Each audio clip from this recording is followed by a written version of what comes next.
الحمد لله وصلى الله تعالى وسلم وبارك على رسول الله محمد.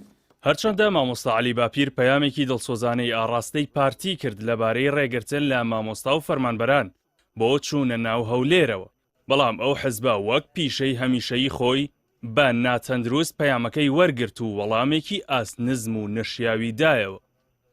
ڕۆژی 11 شوباتی 2025 مامۆستا عەلی باپیر سەرۆکی کۆمەڵی دادگەری کوردستان ڕوونکردنەوەیەکی بڵاو کردەوە و بە ئاشکرا ئامۆژگاری پارتی دیموکراتی کوردستانی کرد و دڵسۆزانە چەند ڕاستیەکی لەبارەی مامەڵە لەگەڵ خۆپیشاندەر و موچەخۆرانی ناڕازیەوە بۆ خستە ڕوو.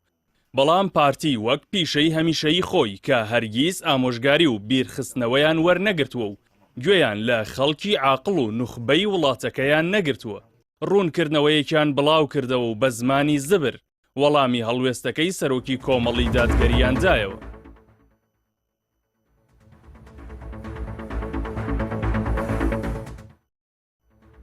پارتی لەبری ئەوەی ئامۆژگاریەکانی مامۆستا عەلی باپیر بە هەند وەربگرن و بە دەم خەڵکەوە بڕۆن و سەروەت و سامانی دزرا و کەڵەکەکراوی هەرێمی کوردستان لە خزمەت دانیشتوانەکەیدا بەکار بهێنن، چاوی خۆیان لە ئاست حەقیقەتدا دەخەن و بە زمانێکی ئاسنزم وەڵامی دڵسۆزان دەدەنەوە، لە کاتێکدا ئەم هەڵوێستە نالەبارە هیچ خزمەتێک ناکات و پەیامێکی ئەو تۆ ناگەیەنێت.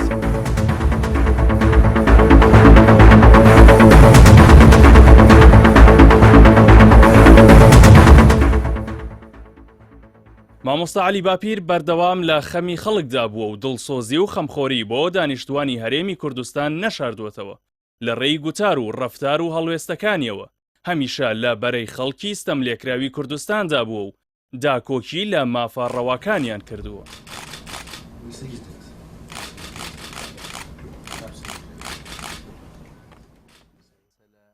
لەلایەکی دیکەوە مامۆستا عەلی باپیر وەک سەرۆکی پارتێکی ڕەسەنی ئۆپۆزیسیۆنی ئیسلامی لە هەرێمی کوردستان لە سەرەتای کارکردنیەوە سەرکردە و پێشمەرگە و پەرلەمانتار و نوێنەرەکانی خستووەتە خزمەت پشتیوانیکردن لە داخوازیە ڕەواکانی خەڵک و میدیاکەیشی لەو پێناوەدا خستووەتە گەڕ. هاوکات سەرۆکی کۆمەڵی دادگەریش وەک سەرکردەیەکی بوێر هەمیشە ئامۆژگاری سیاسیەکانی کردووە و پەیامی خەڵکی پێگەیاندون، بێترس و بوێرانە قسەی ناو کۆبوونەوە و سەر شاشەی یەک قسە بووە و کەسایەتیە یار و نەیاریەکانیشی ئەم شایەتیان بۆ داوە. إن الله يأمركم أن تؤدوا الأمانات إلى أهلها. خوا فەرمانتان پێدەکات سپاردەکان بجێڕنەوە بۆ خەڵکی شایستەی خۆیان.